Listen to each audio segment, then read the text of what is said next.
Yeah. Okay, so this T-shirt just shows all the increases in debt. I think is it Australia or America? I'm not sure. No, it's Australia's. And every time we get big debt, we appear to have a depression. And so we create more debt very quickly in this instance in the 1930s, and we had quite a doozy of a depression. And you can see the debt then comes down during the depression. Actually, interestingly, during the depression, quite often it actually still goes up because your GDP goes down, and therefore your debt to GDP ratio goes up, because this is debt to GDP ratio.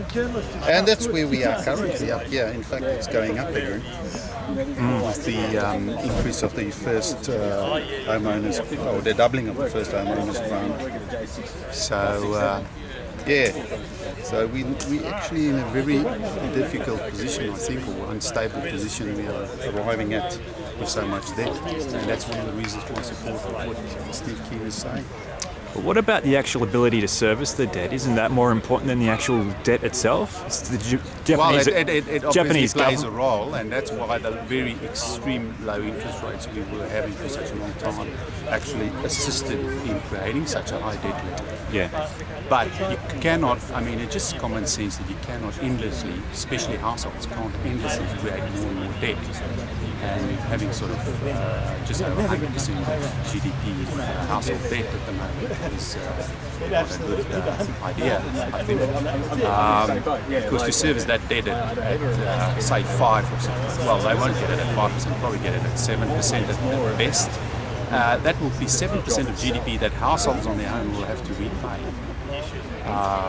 Out of what would household income be? At best, maybe 60% of GDP. So, you know, just looking at that comparison, you're looking at over 10% of household income just going to be paying interest. And that's not repaying the debt itself. So it just shows you that if you want to start repaying the interest, you will, the debt itself, you will have a severe impact on the economy versus creating it all the time, which actually stimulates your economy. So you think then? So this is basically, I suppose you could virtually say a lot of this is, where would it be? From here to years about the Howard years. It's not always the current incumbent government that cops it. Sometimes it's the next government that cops it. And but the people will obviously give full responsibility to the government at which what falls over. And that's why governments are so petrified to let this fall over.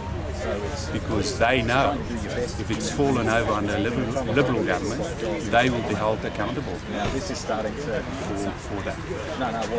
So you think that the bet, the basic premise of the bet was right, and that house prices are going to fall, but you actually think that the time frame may have been a little bit wrong? Well, the house prices did start to fall, but the government had massive stimulus in the economy, and one of it was a doubling of the first homeowners grant, which Steve has just recently done an analysis show that the doubling of the homeowners grant is more beneficial than actually the introduction of that grant.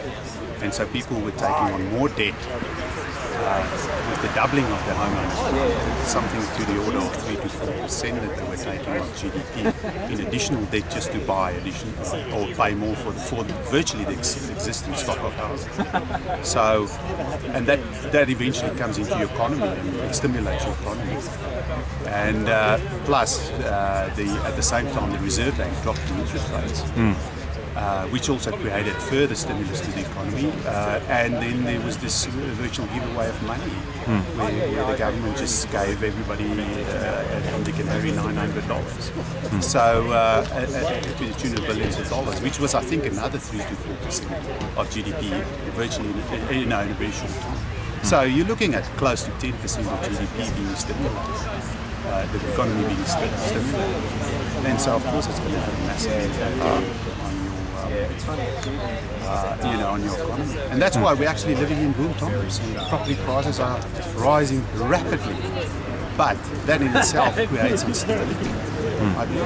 And when they come down, what's going to happen to our banks? Are we going to do the same to the Americans? Are we going to say, let's just give the banks a lot of money for nothing? Because we can't let the banks fail because they're too big to fail. We've only got 4 big banks in Australia. So that's what we've got to look at. That, the government's going to say they're too big to fail, we'll just give them more money. Personally, I think the banks should be taken over by government.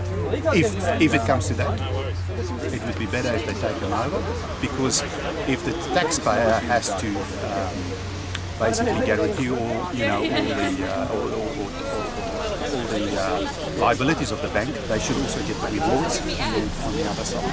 And so they basically should become 100% shareholders, because if those banks were going to fall over in any case, then those shareholders have basically done their own.